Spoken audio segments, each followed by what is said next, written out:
B school, actually worked at Bain Company Consulting.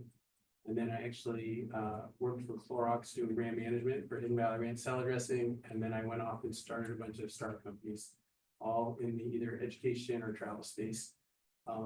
Last company I ran was an online recruiting company, sort of like Handshake before it was Handshake, and ended up selling that company. And I ended up going back to Stanford and running the career center at Stanford. So I know a ton about different kinds of careers. I know all about like grad school. I know all about like, especially, you know, if you're interested in like big time competitive jobs like consulting or banking, like I know the whole system and the game. And in 2009, I got recruited here by the president of Wake Forest and by the dean of the business school before he built Farrell Hall. And he basically, his son was at Stanford and he said, I don't know how to run a business school. I'm actually formerly the CEO of Pepsi. And he can pick your brain. And so they said, sure, let's talk about it. And before I knew it, the president here at Wake Forest was like, we need to sort of fix this career center, try to do some new things. Andy, would you come here and basically figure it out? And so what we did is we combined the undergrad with the grad B school. We actually combined the undergraduate sort of career office together. So like all of the career office people in both B school and the college work underneath me. And actually at the time, the whole entrepreneurship center, before Dan Cohen came here and has blown it out to be what it is, which is really amazing. That was like fledgling. And so actually I turned that around, raised some money, hired Dan, and now like it's huge. And so we've done a ton of different things here. And one of the reasons why I wanted to come and meet with students now is because I get a sense like this whole process of going from being a first or second year student in college and having to think about banking right away. It's a little bit tense. Like you're being asked to think about stuff that literally most of my friends are like 25, where the kind of like preparation that we had to do for investment banking, you're having to do now. And so I wanted to sort of help you know how to think about it. If this is what you want to do, but also help you know that if for some reason along the way you end up deciding this is not what you want to do, you'll be okay. And also if for some reason you go along and whether it's you end up studying finance or whether you study business or whether you actually end up in something that's another major, you'll be okay. Like we actually have actually just last year's class. So of the many, like about, I think 15% of the class who ended up in finance, 60 of them were not in the business school. Like there are a lot of people who actually get great jobs in finance without having to be in business school or without having to be in pre-Wall Street. So I wanted to share that with you because I know that for some, you know, the way we set things up, it feel a little bit like if I don't get exactly into the B school and study finance, like life is over. And I'm just kind of here to tell you, like, you'll be okay. And we're going to talk a little bit about how you can get there, no matter what you study, if that's what you want, but also maybe you may end up really deciding that it's not what you want. All right. So that's a little bit about me. What I wanted to ask you all is how many of you were first year students? Raise your hand. All right. And sophomore? All right, good. So we have one sophomore and how many? 1, 2, 3, 4, 5, 6, 7, 8, 9, 10. 10 first year students. Very cool. All right. And then how many of you, if you were to scale 1 to 5, 5 being like high and 1 being low, like literally like very little in terms of your knowledge of like what is investment banking? Like you sort of know it. How many of you would say like it's a 5? Like I really know what it is. Anyone? 4, 3, 2, okay, 3, 2, and maybe 1. Okay, so great, awesome. You guys are really honest, and that's exactly what I wanted, because actually I had like 8 students in here last week, and it was the same thing. It's sort of like everyone hears about it, sounds really cool. Obviously, people make a lot of money. You read a lot about it in the Wall Street Journal. Maybe some of you, your parents have done it, and you sort of like, you know, at least they're like living, but it's a pretty intense kind of job. And it's one where it's very competitive in terms of the practice together. So what I'm going to do today is I'm going to hand out 2 things. First, let me introduce. So this is me. This is Patrick Sullivan. Hey, everybody. Patrick and I work together. He's one of our most senior people in the office. He's actually been at Wake Forest longer than me. He went to Wake Forest, studied political science, worked in Washington, D.C., knows bajillions of alumni. And he and I put this together because we actually asked all of our business school sort of team who works with us. They put together all these resources around helping students who are in finance figure out how do I nail this whole process of getting a great finance job. But because they're in the business school, they're not really dealing with first year, second year students. And so we said, hey, we want to take your resources, take our knowledge, and then talk to students early on so you can actually have access to all those resources but you don't have to be in the program. So we're actually sharing you what some of those things are. So you can see that we're providing a lot of stuff that you might think I need in the B school to get it, but in fact, all students can get it, but you just don't, you're not even aware of that. So we're actually here to tell you about that. So we created a little handout. So take one and pass it around, and you put the extras back around here. And then this is actually sort of like a summary guide, what I'm going to walk you all through. It's actually a handout, but we'll send you an email with all the links so that later you can go into them and watch the videos, see the resources, and sign up for Handshake and all the other stuff. So you're not going to have to do all that like here real time. We're going to walk through it so that you have a good overview and can answer any questions that you all might have. Okay. Still coming around. Let me ask one more question of you all. How many, if any of you actually are going to be in the pre-Wall Street career track? Anyone? All right, cool. And then actually of you, how many of you are thinking you're going to apply to the business school to get business school? Pretty much everyone? Maybe not. Sophomore? Yes, or you're in the process. But you're in. Okay, good. Congratulations. Cool. All right, cool. So everyone's really interested in it, all good. And like I said, I think you all know, like, there's no shoe in to get into B school. A lot of different, we can talk about that if you have questions. And that the reality is, like I said, whether you get in or whether you don't, we can still help you find a way to this kind of job, if this is what you want. All right. So I'm gonna walk you through sort of some of this stuff at a really high level. And again, this is, if you want, do you need pens? We got some extra pens over here if you want to start out. We actually, I created a sheet that's a little bit more like fill in the blank of what you may want to write some stuff down. And then I have the other sheet, which has mostly all the answers, but I'll say a few things that are somewhat related. All right.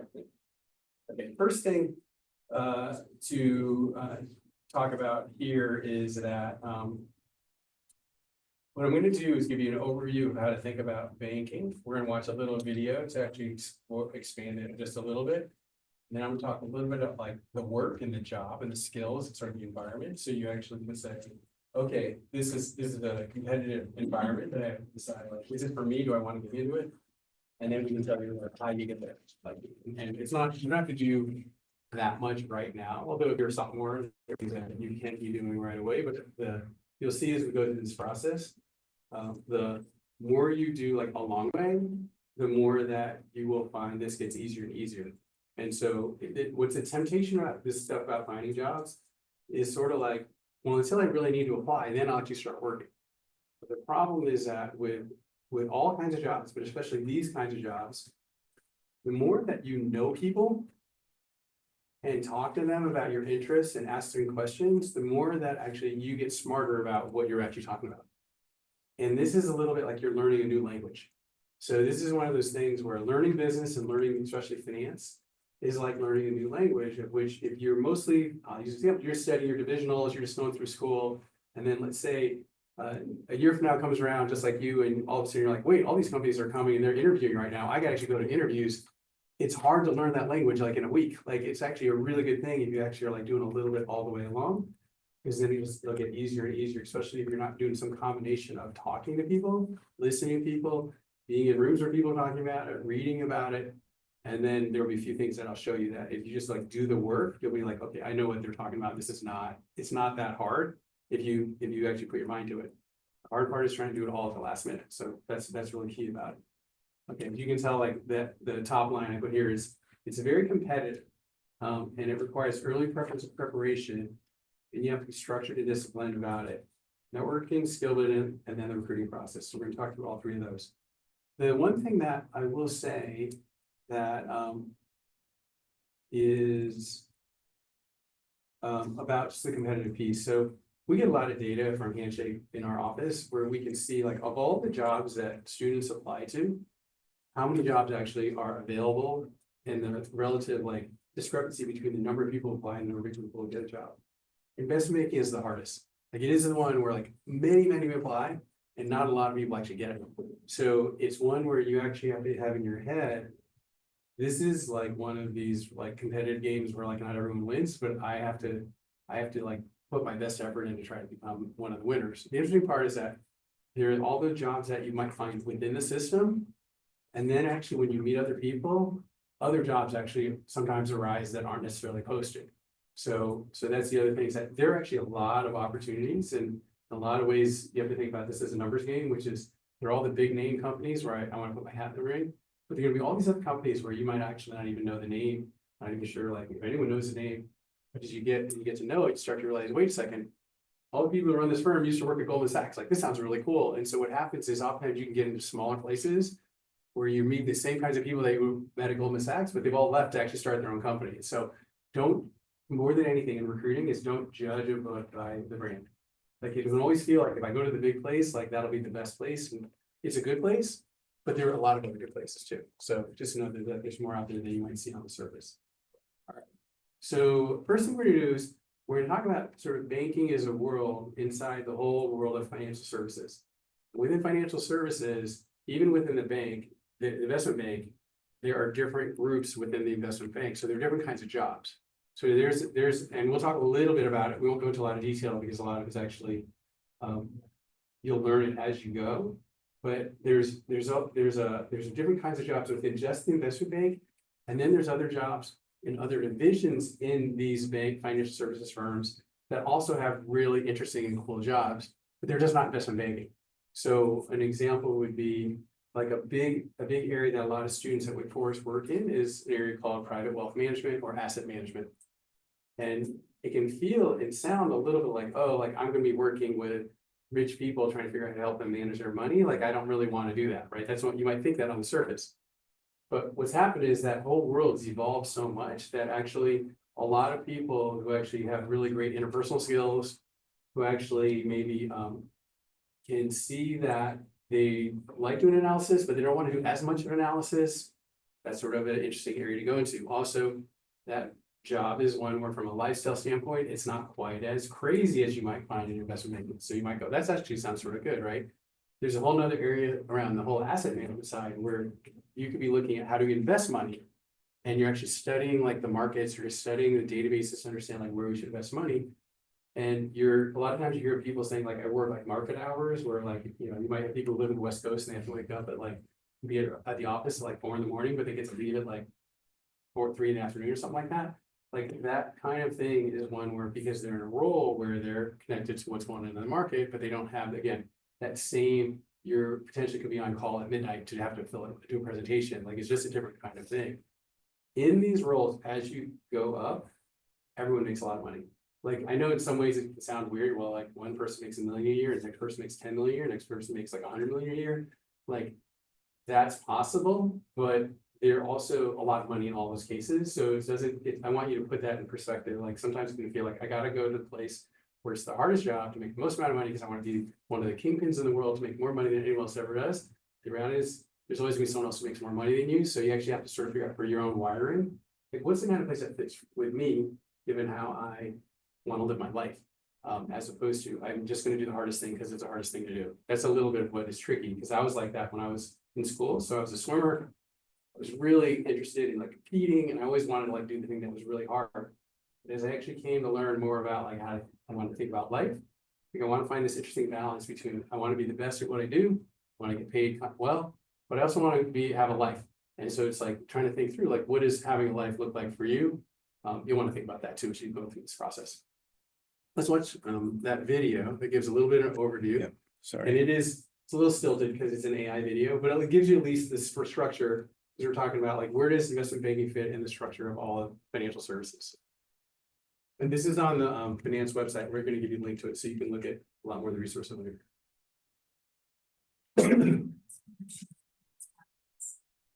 This industry offers a multitude of career options, making it essential to identify a pathway that aligns with your interests and goals.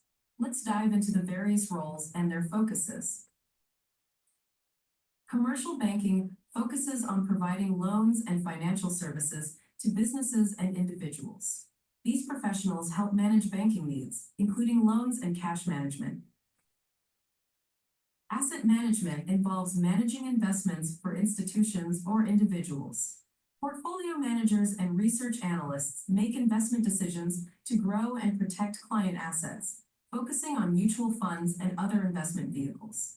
Risk management identifies, assesses, and manages risks that could affect a bank's profitability or operations. Retail banking serves individual customers with services such as savings accounts and mortgages. Corporate banking offers financial services to large corporations, including loans and risk management. Corporate finance involves managing a company's finances.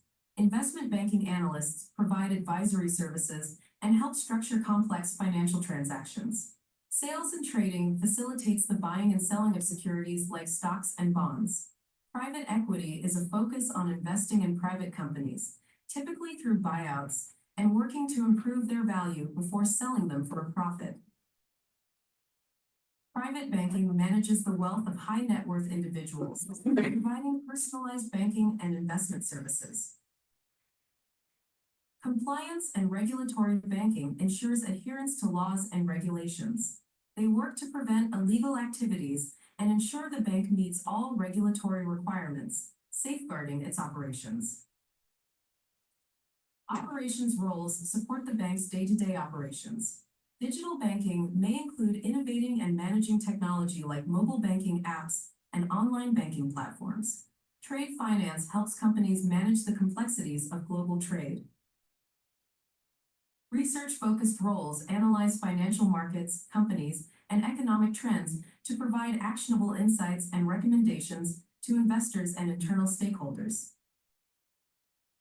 Keep learning about finance pathways by connecting with Wake Forest University alumni, talking with career coaches and faculty, and doing online research.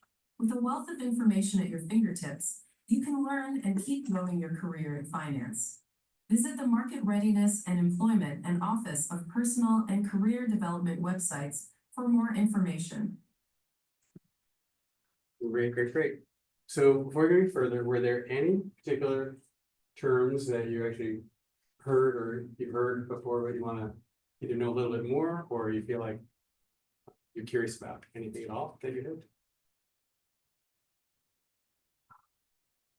All right, so one of the things that I will point out, just to give you this example too, is that, so in general, one of the big things about when you're in the financial services industry, sort of obviously the key thing that people are oftentimes thinking about is how are we managing money, and how are we managing it oftentimes for clients. So it's a services business where you're actually like trying to work on behalf, trying to help clients manage their businesses and their money. And so depending on the role you play, if you're actually in that role where you're, again, the consulting firm or the advisory firm, your client has a need. When they have a need, especially in the banking role, it's sort of like everything stops to help that client get what they need to get done. And so it can be a weird job because it can feel a little bit like we're preparing all this stuff to try to actually sell these clients around ideas about how they might raise money or go public or things like that. But then we may win, we may lose, but then all of a sudden some company makes a decision and it's like all hands on deck, like we're just working all out to either win the business or to actually get a transaction to happen. Because when those transactions happen, they generate millions and millions of dollars. And so when that happens, it makes a lot of money, you make some money on the bonus. And so then what happens is there's a lot of that can happen sort of over and over and over again. So you get really good at like presenting information, communicating information, really learning things very quickly. And so that's one of the benefits of doing that kind of work. In other parts of the firm, they're not necessarily maybe on the line to actually have to do all that stuff. Sometimes they're doing research in the background, so they're actually getting a lot of information together. But when the day comes where like it's time to make the presentation or it's time to make the sale, like they've already done their work, so they're not having to be quite as on call as other places. So there's different kinds of roles and kind of the firm that can drive what the day-to-day life is like. Okay, so that being the case, then the second thing that comes up is that they brought up different kinds of organizations, but there's three big buckets which are on your sheet. One is a bulge bracket. So those are like the big companies that are large and global, like a JP Morgan, like a Goldman Sachs, like a Wells Fargo, Bank of America. Then there's these middle market kind of firms, which are mid-size, and they can do a lot of mixtures of different kinds of deals, oftentimes in partnership with bigger places. A lot of times they might be in regional markets. So an example that you might think of is, some of you may come to realize like, oh, if I want to be in the financial services world, the biggest firms tend to be obviously in New York, London, Now Charlotte is one of the biggest areas around financial services. Chicago, San Francisco, like you'll actually see these big cities in the United States is like the biggest ones. Now, other big cities also have banking firms, but usually they're not quite as big as what you'll see, at least for Wake Forest. It tends to be New York and Charlotte. In fact, New York and Charlotte tend to be like the two biggest cities that Wake alums go to. But you may actually live, like we have some alums who grew up in Richmond, love Richmond, went back to Richmond and worked for one of these middle market or big boutique banks, but because it's a smaller market, it's sort of like they're a big fish in a small pond, right? So they can do the same kind of work. They work for more of the businesses in that region, and they, maybe don't make quite as much or do as big deals as you might do in New York, but you're still making a really good living because you're living in Richmond. It's a smaller place, and you got a lot of responsibility because there's just fewer banks and fewer people. So that's another way to think about it, depending on like where you're from and what your interests are. So that's why even many of you don't live today in one of those big cities, but you wanted to do some kind of work, this summer or your sophomore summer, you might even find like in the cities that you're in, there are actually corporate banks who are doing investment banking type of work that you could actually go and say, hey, can I do some projects with you this summer? Because I'm just trying to learn. And they might actually be willing to do it, even though they don't have that big brand name. It'll give you the experience to get some of that stuff on your resume and to figure out, do I even like this kind of stuff? So we'll talk more about that in a little bit in terms of what I do this summer, if I want to get some experience. And then the next thing I like to go to is when you think about the next thing, which is around key skills and knowledge. So that's on the sheet of paper. And I take the moment just to say this because it actually, looking at any job description, this is like the most important thing to look at is what are they really looking for that you need to say that I have these skills. And when you start to look at a lot of these things, many of these things seem really honestly basic for a student, especially a student at Wake Forest. So a lot of what you have to do is think about how do I make sure I'm getting these skills, whether or not actually I have gotten into the business school or whether I have a finance major, right? Because what's happening is that if you want to do this, you do interviews now in sophomore year, January, February, sophomore year, March, January, February, March, sophomore year, you won't have gotten into business school. You won't have actually gotten into, say you're a finance major. You can say I'm an intended major, but they're going to be interviewing you and say, so tell me a little bit about how you think about discounted cash flow. You'd be like, I haven't learned them, right? Like, what am I going to do? Well, I'm telling you now so that you can go, I got to start learning some of this stuff, even though it may or may not be in my classes, or I got to even think about what I'm going to take next fall in classes to get this, even though I'm not in the business school. So an example, by taking things that are more STEM, more econ, and like business, that is a way to demonstrate analytical and quantitative skills outside of actually being specifically in the business school majoring in finance. So be just aware of that. So if you happen to be the kind of person where you're pretty math oriented, you're already ahead of the curve, like you're gonna be comfortable with it. What you want to do is continue to think about how can I take more stuff, and we're going to tell you how to help you really show that you really are comfortable with it. If you happen to be a person who, like, in your heart of hearts, you're like, I'm really not that quantitative person, or I can do it, but I don't love it, you may want to just test yourself to figure out whether this exactly is what you want. You may actually come to realize, I still want to be in financial services, but maybe the private wealth management job is a better job for me because it's not quite as quant heavy. Again, back to, you not only have to get the job and compete against your classmates who are whizzes at math, but you gotta like do the job because you can do a lot of math while you're on the job. So just be thinking about that. Like, just know, don't force yourself into something where you're like, I'm gonna hate this because I'm not good at it, but you also may say, I want to work at it and I want to figure it out. So you could actually do that. Attention to detail, another thing. Again, some people are just like natural at it and some people aren't. If you're not, you want to get to where you are. Like, in general, this kind of work is kind of where you have to be super anal. You make a mistake, the deal goes a little sideways because there's a mistake, and then you get yelled at. Like, it's like serious because there's like millions of dollars on the line. So actually, if you have like an error inside the presentation because you didn't actually like double check it, triple check it, then it's like we lost the deal because this one error, which may not have been the case, but that's the kind of thing that they'll point to. So you just want to actually in your heart go, I gotta be comfortable with that idea. But I can tell you, like, I am a big picture, not detail person, but when I had that consulting job, I learned pretty quickly, like, I'm gonna make sure like I double triple check things, even if it takes me longer. And so if you actually get comfortable with that, it'll make this a lot easier for you. Another thing is then this whole networking and relationship building. So this is what's really ironic about this kind of work is that sometimes it can feel like, if I can just do like the analytics and answer the questions, I should be able to get the job. But This kind of job is kind of one where they actually need to see that you can work with a lot of different kind of people under pressure. And especially like when sort of the going gets tough, the tough gets going, and also you make it sort of like as enjoyable as possible. One, you're really dependable, but two is that you're gonna be okay to work around. And that part of it is that you have to get comfortable with the idea that like, I'm really comfortable like meeting people and building relationship with people. And so it's one where you might not really see it on the surface, but where it really matters is that when you do this interviewing process, a lot of times behind the scenes, they're actually asking each other, hey, have you met this person before? Did they ever come to one of our sessions? What do you think about them? And if you actually left them with a good impression, they're really like, oh, I like him or her because they showed up and like they're around, like they're really interested, like we should definitely take a look at them. So that really matters that on the one side. Then when you get in the job, what happens is over time, because you end up working with lots of really high level people, both inside and outside the firm, those interactions will oftentimes lead to be the things that help you get to the next level. Because at the end of the day, the people at the very senior of these jobs, they're essentially salespeople. Like they're basically like hobnobbing with the CEO of Coca-Cola at some golf tournament that's actually leading to them go, hey, we should actually have some deal done. They come back and they get a bunch of analysts who do all this work. They do all the work and they go, hey, that looks like good work, but partly I like you because we actually connected. So the more you get good at just realizing I gotta just figure out my way to actually know how to be really good at connecting with people, the more that they're gonna also see you have potential, like to be able to both do the work inside the firm, but also have a chance to move up within the firm. So, so I put that out there because sometimes we sort of don't want to do that, but it's the difference. It is actually the kind of thing where like, if you're the one person who actually, like after you meet a few people at a thing, and you send like, whether you end up being a LinkedIn message or you end up actually writing a handwritten note, great to meet you. Look forward to next time we get together. I love the way that you share your story about X, Y, or Z. Like literally 1 out of 1,000 people do that. And the one person who does it is like the kind of person that must be, I'm gonna remember that person.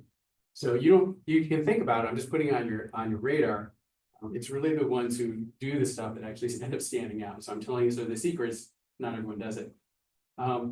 Resilience, work ethic, stamina, those really clear. I mean, you've got to feel for that. It's just really important to know that you can handle hard work and do it, especially if you've been athletes before and had to go through some hard times and sort of show that you could come back from being down. Like that actually really stands out. Being a team player, we talked about that. And so you can see these last two things, commercial awareness and financial modeling analysis. So the reason why I put them at the bottom is that these two things about what you need to know, sometimes it can feel like that's like the most important thing. But what I'm going to tell you is that you can learn a lot about how like business works, honestly, just by reading the paper. Like if you actually get into a rhythm, like so you all have free subscriptions to Wall Street Journal, to Financial Times, Economist, all through ZSR Library. Like you can just go on and go Wall Street Journal, ZSR Library, and then it's got, oh, here's the link that you get to, so you can get it every single day and have the app and have it come down. You can find a way in your routine. Maybe you're eating your cereal. These 15 minutes, I'm just going to take the time to read through, like flip through the Wall Street Journal and read the financial section. If you can do that every day and start to think about the kind of questions someone's going to ask you. So what's going on in the news today that actually think sort of interesting? Or like, what's sort of a deal that happened that actually you think was sort of surprising to you? If you can answer that kind of question, people like, okay, check. You actually are paying attention to what's happening out in the world. That's what we have to do every day because we have to have conversations with people about like what's happening or are there opportunities for deals. So I'm putting that on your radar because the more that you create a practice of it now as a young person, the easier it'll get to become part of just what your life will be like if you think you want to be a business person. So whether you end up in banking or anything else, that's a good thing to do. And it's a good sort of test for you. You might actually come to realize I'm not really interested in the markets. Like I actually find this is sort of interesting. I'll do it for a job, but I don't love it. Like I'd rather read the sports section or I'd rather read the leadership section. Like that's the thing that may lead you to realize, okay, I'm doing this for my job, but what I'm really interested in is that, and maybe that over time, that's where I want to evolve to, or maybe I really want to work in that kind of area instead. So that's worth just paying attention to. Okay. And the financial modeling, we're going to talk a little bit about how we can get you there. Okay. So before I go any further, any questions around skills, knowledge at this point? All make sense? Yeah. So one of the things that I put here is this phrasing, I call it learn more to compete well. So as you can tell, one of the things that I try to set up here is we don't usually try to tell like all first year students at Wake Forest, go, go, go, you better start working on getting a job, because actually it's not true for everyone. But for those of you who've said, I'm sort of curious about this, and I think I want to be in this particular race. Well, what I'm trying to tell you is like, okay, so you've signed up, just sort of exploring. I want to sign up to be in the most competitive race. If the most competitive race is the 100-yard dash at the Olympics, I want to figure out how I can be in that race, have a chance to win the 100-yard dash at the Olympics. That's what you're sort of saying to yourself. So if you're going to do it, you've got to go, okay, well then I got to make sure like I am ready. So the way to do it is to learn. You got to learn what the game is. You got to learn like, what's the game I'm trying to win. So a couple things here that I wrote.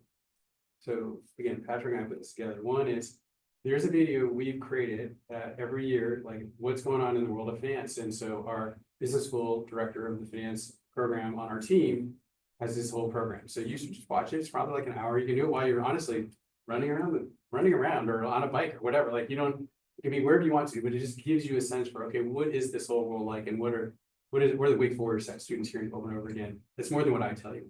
Second, there's a ton of stuff on this finance website that was created just for this reason. Like we were trying to help you all, especially all you students who, I think the challenge we have is we happen to have a school where we decided getting the liberal arts foundation is key to your long-term success, and which we've had that proven out time and time again. All the deans believe it, the president believes it, our trustees believe it. So even though I know a lot of other schools will have, go straight to the B school, learn the stuff right away, we don't think that's fundamental to your long-term success. And you'll be fine even because of it, but it feels harder because you're like, I just want to be in class studying this stuff so I can actually ace it. But what it does in an interesting way is it gives you a story. And the story is something like this. Hey, you know what? I am ready to roll and compete with any student who actually some other school, because I did all this stuff on the side while I actually got my liberal arts stuff. I know it sounds like, yeah, but that sounds hard. But it's that hard stuff that people in the banking world want to see that you're willing to do. Like they're like, oh, wait a second, you actually are the ones who made the degree of difficulty harder. So I'm actually really talk to you because you actually did the extra work. So I'm just putting it in that framing so know that one, you can do it. It's possible. So there's content on the website, and then there's a bunch of different sources we put on here: Investopedia, Wall Street Oasis, Breaking to Wall Street. When you flip through them, find which ones you like, find a couple that you just sort of look, I'm going to go to a couple days a week or every week, just look at a little bit and just begin to get comfortable with some of these concepts: discounted cash flow, leverage buyout, comparable analysis. Like you'll start to see more of these over time. You don't have to know it tomorrow, but just sort of go, okay, there's a language here and I got to just make sure I get it. Okay. The other thing is that there are all these clubs that exist: Dow Jones Club, Finance Club, Investment Club. Actually, I didn't list it here. You might want to know is that Verger, our investment firm. So the guy who runs that firm is a former hedge fund leader in the one of the most great leaders actually in the investment space.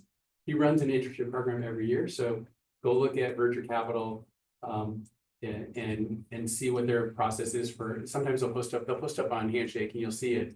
Like they might be able to do some kind of mini internship during the school year. And so that's also a possibility. They even go one step further. Some of these finance clubs, sometimes they make it very selective, and so they can't take everyone. So if you have the wherewithal and you're like, you know what, I'm gonna go do a little research and figure out what some of my friends at some other school did and create a finance club. And I'm gonna actually get 3 of my friends. So we're gonna create our own little mini finance club. I know that sounds like crazy to do, but again, if you do it and you actually go to an interview and say, so tell me how you learned all this stuff. You said, well, I actually created our own club. There's already 3 clubs that exist. There weren't enough given the demand. Me and 3 friends decided to create it. And here we are. And that too is again another example of what do they want? People who take responsibility, who solve problems when they're stuck.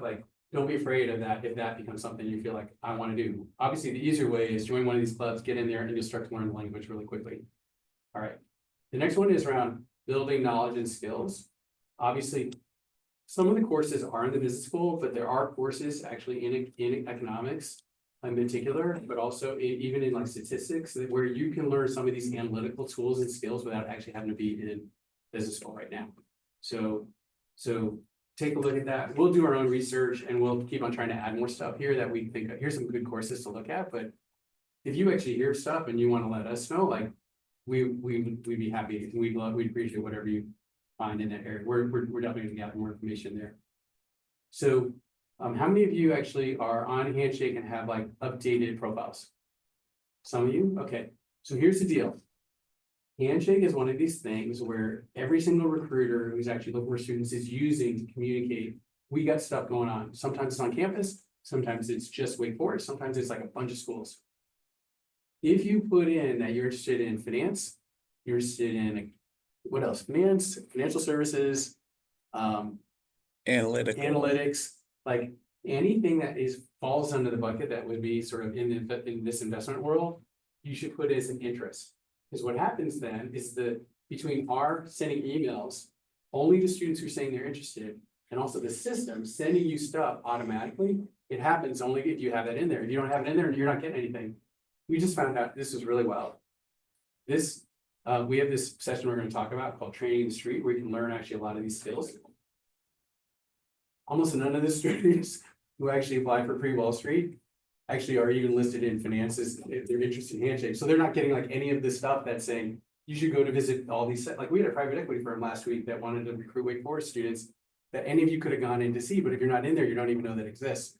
So that's what I would say is just pay super close attention, because if literally once or twice a week, at 5 o'clock, you're eating dinner, you're actually on the Zoom and you're talking or listening to like some alums talk about like their investment firm, you might follow up afterwards, talk to them, like, hey, I got something this summer, you want to help me out? Like you never know what the thing is going to be that might turn into that potential experience, but you want to try to go to as many of them as you possibly can so you can both learn, but also maybe find an opportunity. Okay, so that's what you'll see down here is that Handshake will give you lots of opportunities to engage, update your career interests, list your skills, read all the emails we send to you, and then even when you're doing searches, so you can do a search, and then you can use different keywords, and it'll point you to new opportunities because maybe the firm didn't use all the keywords right. So do that, but then you can also, for each one of those, you can save the search as a search agent, and then stuff will get pushed to you so you don't have to be looking all the time. So the system will work for you. The same thing happens on LinkedIn or Indeed, but I think if you use both LinkedIn and Handshake, you should be covered for the most part. Okay, last thing. One other way that you can learn some of these skills is, so we have, because all students at Wake Forest have access to LinkedIn Learning. There's links here that we'll send you in an email afterwards that will give all of the, like a simple training that you can go on to actually say, okay, now I'm really up to speed on like financial modeling using Excel or financial modeling and forecasting. So you can do these things night, weekend, spring break, summer, like you can just do it. And then you can actually add it to your resume and you can add it to your profiles. So what happens is, again, it'll show that that even though you're not necessarily yet in finance in the business school and you may not even get it, you can still have all the stuff on your resume and say, I know this stuff. And you need to know it well enough to be able to talk about it. That's all I would say at this point. All right, I'm gonna stop there for a second. Any questions? I sort of dumped a lot in terms of like what you need to know. Pretty straightforward, right? All right. I have one nuance about LinkedIn Learning. I love those courses. For you to have access to the LinkedIn Learning resources and courses, you have to have your Wake Forest email account on your LinkedIn. That's the email that has to be associated with your LinkedIn account. That's what gives you access to all kinds of additional courses and videos and such. Great. Okay. If you then go down now to like landing something. So I called these three things: internships or jobs or micro internships. So let me describe it. Internships are when a company has formally said, I have something organized that I'm calling an internship and you're coming like for the summer for 8 to 10 weeks or something like that. So that's sort of one bucket. There's actually sometimes some companies who would say, oh, we're not that organized, like we don't do internships. So a different sort of way to spin it is saying, well, how about if I just want to do like a summer job where I could work for you doing something like projects, whatever it might be. It doesn't have to be that organized, but I want to actually just be in this environment, learn some skills. They might go, oh, if you don't need it to be that formal, but you just want to come in here, yeah, I can do that. And maybe it even works out with your schedule because you might go, I don't have the whole summer anyway, I only have 4 weeks, or I said, I have 6 weeks, like whatever it might be. So think of it as being one where sometimes companies, they don't know really what they want, and you can actually negotiate with them as to what works for you and them, because at this stage, you're just trying to get some experience. So it's only until you get closer to your junior year, like, okay, I want something a lot more formal. of which that can happen either through sophomore year recruiting or it can happen during your junior year. So that's another word you can use. So don't necessarily, like in general, when you network, not to lead with, hey, I'm looking for an internship, do you have one? Because a lot of times they might go, we don't need to do internships. And then you think, oh, there's nothing here, but there might be other ways. And the micro internship is even shorter. So here's what I think of is like, you might be in your first year this freshman summer, and you might already have some plans. You can do something with your family. You actually have maybe a summer job that you had from last year. You want to make some more money, but you have time. And you might go, I have like an extra week or 2 or 3 or whatever.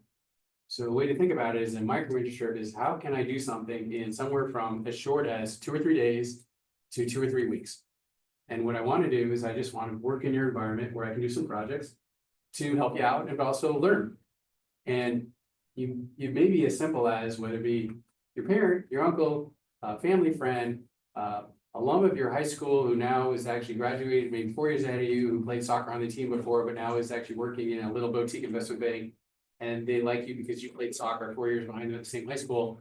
And they would say, hey, come on in for a week or 2 and like, let me show you what I do. We'll find some things for you. It can sound a little bit like it's going to be a little bit loose, but actually in some ways, because it's a little bit loose, you just get to go and meet people and say, just tell me what you need me to do. And before you know it, you've got like maybe one analytical project, one research project, one competitive analysis project, one look at the target sales database project, and all of a sudden you like 4 bullet points on your resume that you did this summer at this one firm for a little like 3 weeks. So you don't have to have it be like, this has to be the one thing that looks so good on my resume, because early on, most people are just expecting you, honestly, for the most part, like do something, like just do something where you've learned. So even if you end up working at 2 or 3 different places during the summer, and they can be totally different. I mean, literally, if you had one tech firm, one dentist office, one bank, and you actually had those 3 things, either you could have all 3 things on there, or you could decide, oh, I'm just going to put 2 of those things on there because I'm going to tailor my resume for wherever I think I want to go. But you're at a stage in life where you're like, I don't even know what's out there. Like, I just want to see what people do. So go into this summer in a way of, I don't know if this is the one thing, but maybe it's one of several things that I want to try. Okay. So that's the micro internship concept, timeline wise. So the first is on the timeline. So this year, spring, summer, which we're in, one is get career ready. So this idea of resume, handshake, LinkedIn profile. So we're talking through it here. 2 things. One, you can come to our office. We have office hours pretty much every afternoon. It's between coaches or student coaches. We can help you take wherever your resume is, get it professionalized, and get it so it looks really good. So that if you go out and talk to people, it'll look like you took your high school resume and just professionalized it. So you can do it by going online and looking what's on there and actually do it. You can do it with ChatGPT with what's online and figure it out. Like you can do that, but I would say coming in and talking to someone will help you make sure like you feel good about it and it's pretty tight. And also you can figure out how to actually make it work on LinkedIn too. All this stuff is actually on our website, so you can learn by doing it yourself. But I would say take the time to do that, because the number of students I have met so far who have said, I've been doing all this work to try to find something for the summer, freshman or sophomore year. And then I'll go, so does anyone look at your resume? And they're like, no. Like I say, can I look at it? I'm like, oh yeah, that's why. Because you're actually sending a resume out that doesn't look good enough. Like, so you don't want to actually, it's a little like you don't want to sell a product before it's ready. You want to actually get yourself as the product ready and then go out and sell yourself. So take the time to do that before you actually like start working on getting something. Just get yourself really prepared.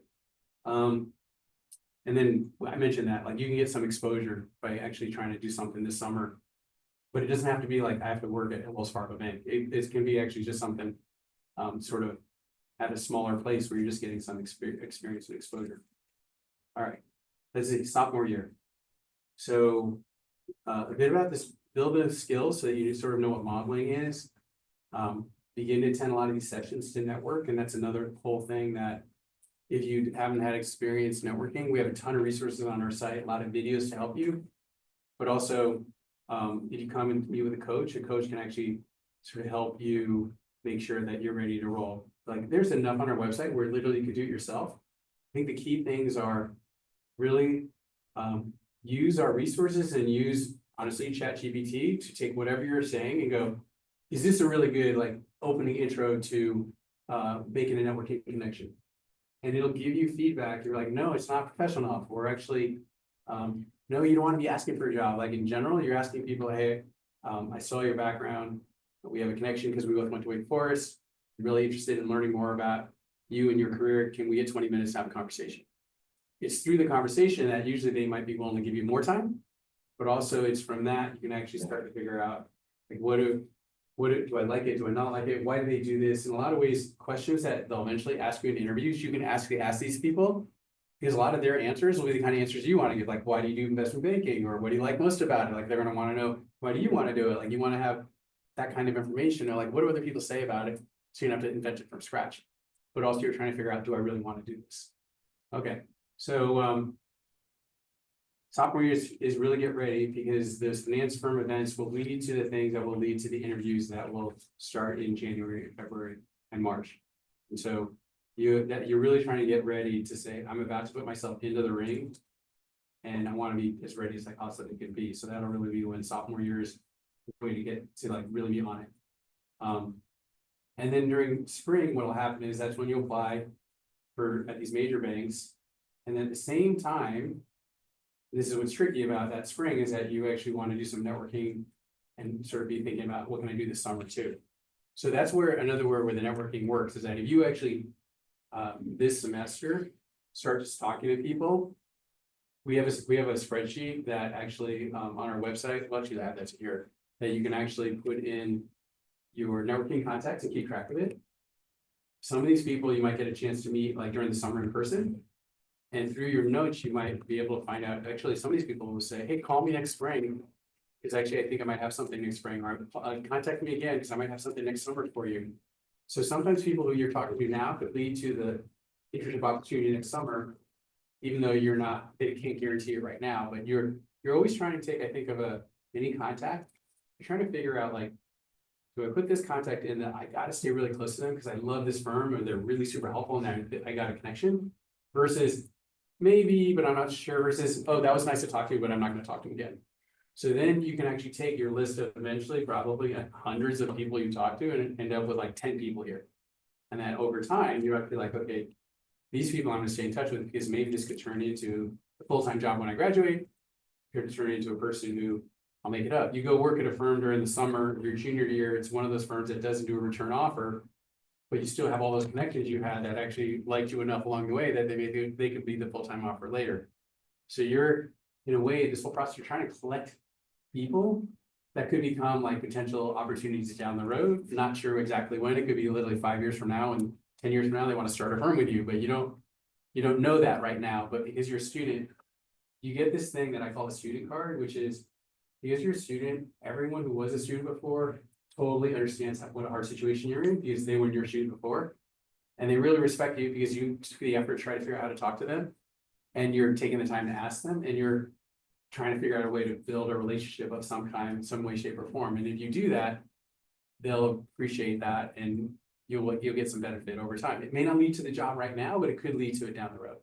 So be thinking about this as being like an asset building capability for you. All right, so sophomore year, we got to the spring, and Patrick already, you'll see online, I'm seeing the networking tracking sheet will have that, we send it to you. And then sophomore summer, you'll experience that finance related job. And so then you head into junior year and so on. We can add more, but the reality is junior year, hopefully you're either gotten something already solidified for your junior summer. And if you haven't, there will be opportunities like throughout the year. Where it gets tricky for students in this area is that there'll be some students who literally have gotten something during their sophomore year for their junior summer. And there'll be a lot of other students who don't. So it'll feel a little bit stressful, right? Because what happens is it feels like I lost out because I didn't get the big thing. But honestly, like you just have to find a way to stick with it and just go, I'm just going to keep playing this out. And so one of the ways that I think about it is being in club helps, because you actually start to see like more people than just the few that you hear who have stuff. And the second is that find some friends as you do this process, that maybe 2 or 3, that you just start, let's do this thing together. Like, let's stay in touch. Let's keep each other, like, buoyed, even if one of us gets something, like we'll still help the other one, get something, because that's sort of our Wake Forest way. Like Wake Forest is a place where everyone wants to really do well, but we tend to be really collaborative. We actually want everyone else to win too. And that's one of those things that I think can help make this a little bit easier. So be thinking about that as you go through this process. All right, so the next whole step is being career ready. And these are all really straightforward. We have a lot of resources here for you. There's taking sessions, networking, watching the videos, then applying. And I just put a little premium on when it's time to interview. That's where you want to find every way possible to practice as much as you can. Find some upperclassmen who can interview you and give you feedback. Do it with a coach. You can ask alumni who you really hit it off with. Like the more that you get comfortable, like practicing interviews, talking, the more that, and you asking people to be really honest with you, you can say, hey, you know what? Go ahead, be really brutally honest. It might even hurt my feelings, but I gotta know what's the gap between where I am and where I need to be to like win this game. And if they're like, if you really want to know, like you got to get better at this, this, and this, like tell me that's what I want to know. That's the one thing that I think you don't want to go in thinking I'm doing this fine and realize later, like I wasn't even close. Like that would be like painful. It's almost like, oh, I'm gonna run in Olympic trials and I actually didn't know my time, but I know that I have 3 seconds slower than the people who are making it. Like you don't want to do that. You want to like, I want to figure out how I can really be there. So go ahead and push yourself that way. Question. Yeah, the thing you were talking about before, about the sophomore year spring. Does it ever work out that like when you're applying for the junior year internship, they'll offer you something for the sophomore year summer as well, like a smaller precursor to the internship? Typically not, very rare. And there are a couple of programs some of the bigger banks do where historically, if they might be changing all given state of the world. But historically, they've had these programs where if you are a woman, because there aren't as many women in banking, or if you're a person from a diverse background, they might have like this program where you could actually try to get in during your sophomore year, or even maybe even your freshman year. But they all seem to be like in a place of, are we doing this anymore? Are we not doing this anymore? So in general, it's harder and harder to get that kind of thing. And so, no, more than likely not, you're just gonna have it at your head, like, I'm gonna go through some process to actually get something else on my own. And most likely in general, not at a big place unless you're really fortunate that your family happens to be in the banking industry, you know, like that happens at times, but not always, so. Yeah, good. Yeah, All right, cool. that's it. Any other questions on this stuff? Yeah, so if the junior year internship, you're like applying for that networking, for that all during sophomore year? Yep. Are you also applying for like a sophomore year internship at the same time? Yeah, that's the way to think about it. Yeah, the good part is that all the content is the same, so like if you're good at the interview, you're gonna be great at like all the interviews. But the reality is you have to sort of go, okay, I'm put my hat into the ring to be competitive to try to get that junior internship at the big places. And then at the same time, I'm gonna be talking to people about the possibilities of being able to get a sophomore year internship, of which I like to kind of think about it a little like this field is enough where there are enough financial services firms that there are a lot of opportunities that get posted. But if I were to think about my time, I would be thinking 50-50. 50% of my time, I actually want to be talking to people and networking, and the other 50% I'm applying to stuff. And in general, the more that I can find ways where the places that I'm networking are overlapped with the places I'm applying to, the better. Because actually there's a chance that someone who you're talking to might say, you might be able to go, oh, I saw this opportunity over here. I actually applied. Now that we have the conversation, can you put in a good word for me so that you'll consider me for an interview?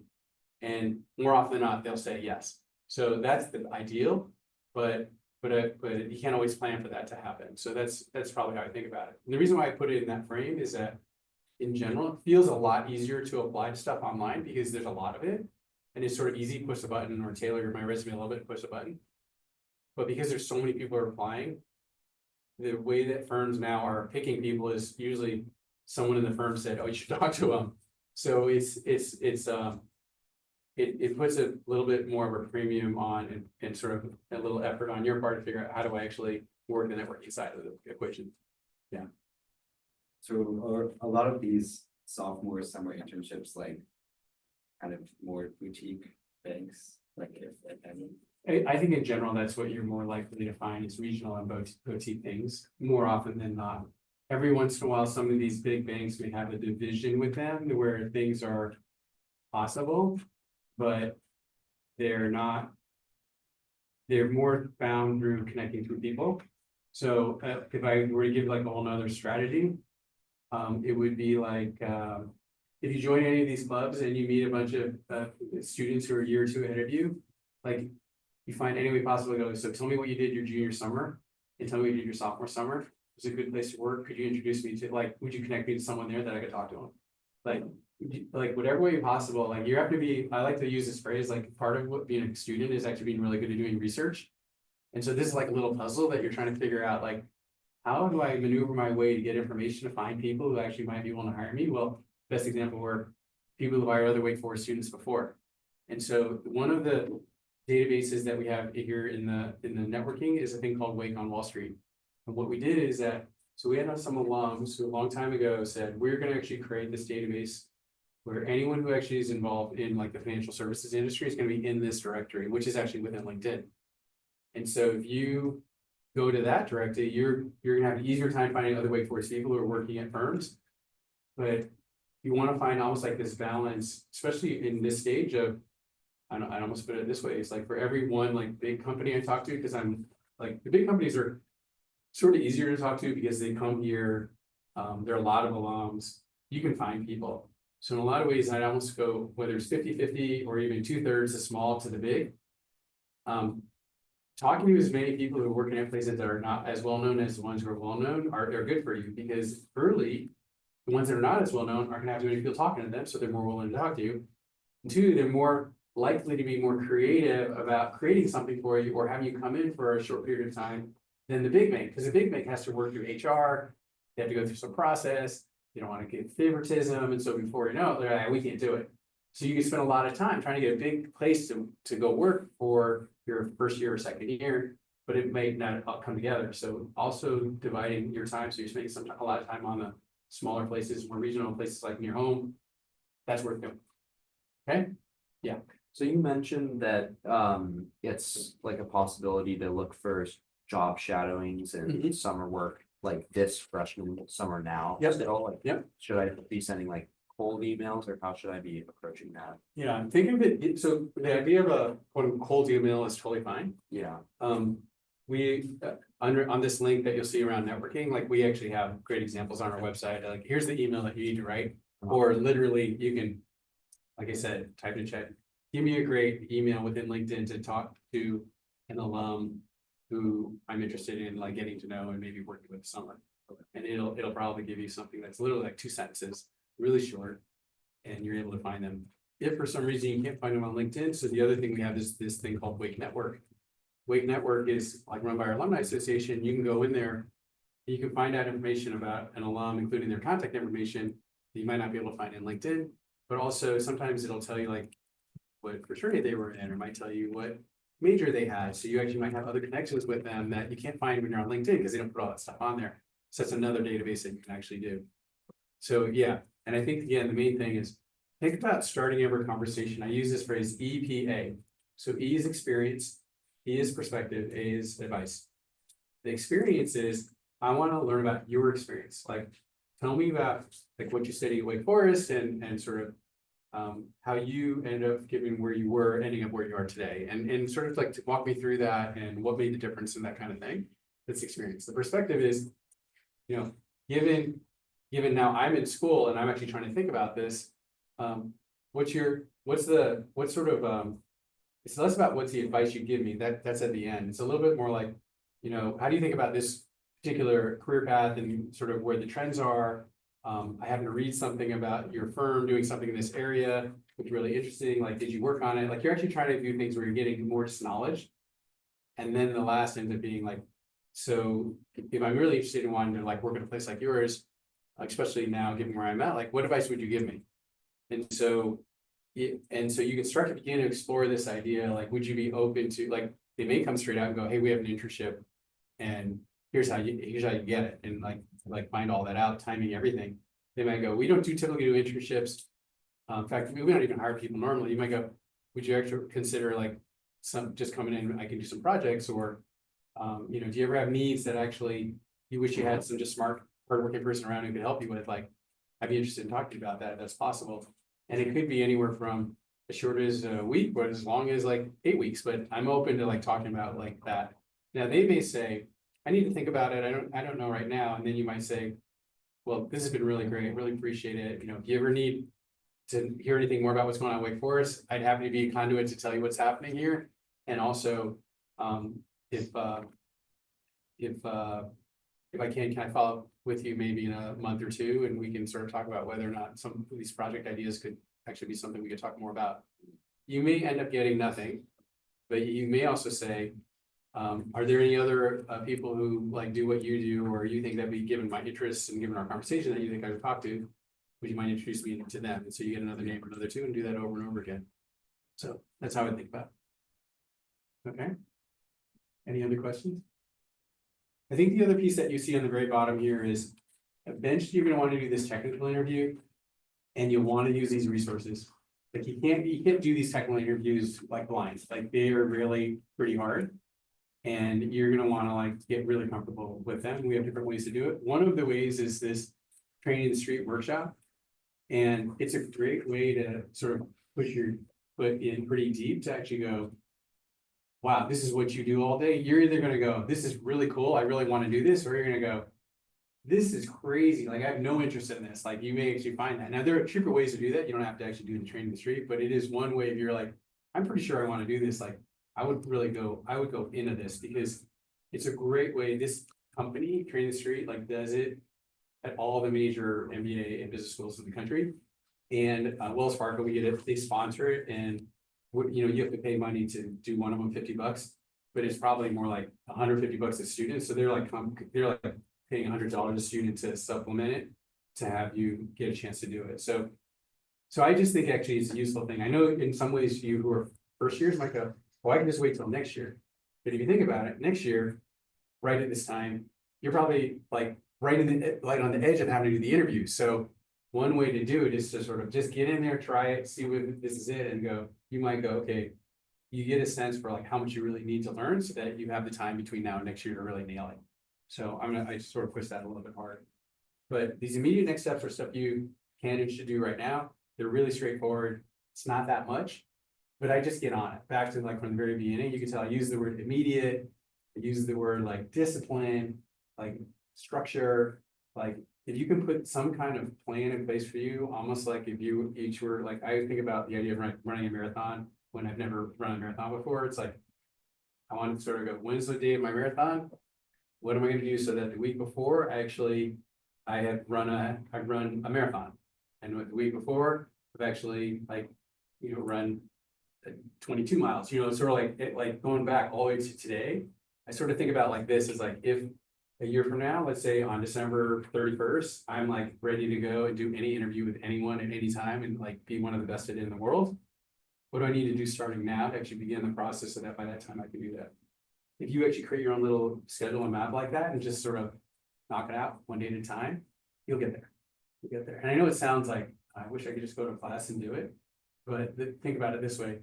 Of the hundreds of other Wake Forest students who actually also say they want to do it, not that many are going to do all the work. So those who actually do it, they're going to get it. Like I just fundamentally believe it. So I know you can do it if you want it. And part of the challenge is you might go, well, I'm not sure I want it. But what I would say is whatever you learn, it's going to make you great at whatever interview business-wise that you want to do. Like you might go down a path and go, okay, it's not this, it's consulting. Oh, it's not this, it's product management. It's not this, it's general management. Like you will be amazing at any other interview. So in a way, you're just investing early for a process that you'll be great. You'll get good enough, you could do a lot of different kinds of jobs. Just to support what Andy's saying, the Training the Street sessions are on campus. The events are listed in Handshake. If those are interesting, I would advise you to go into Handshake shortly and sign up. They'll be held over in Farrell Hall on those dates. Yeah, definitely. Highly recommend. You can tell. It's the kind of stuff that I just find that the world of like sort of competitive business jobs have gotten to a place where they want you, no matter what you study, to feel like you're ready to roll. And the more that you feel like I did the work before I actually got the job, the more they will be impressed with you. Yeah. Okay. Cool. So we're going to send around an email with all the links.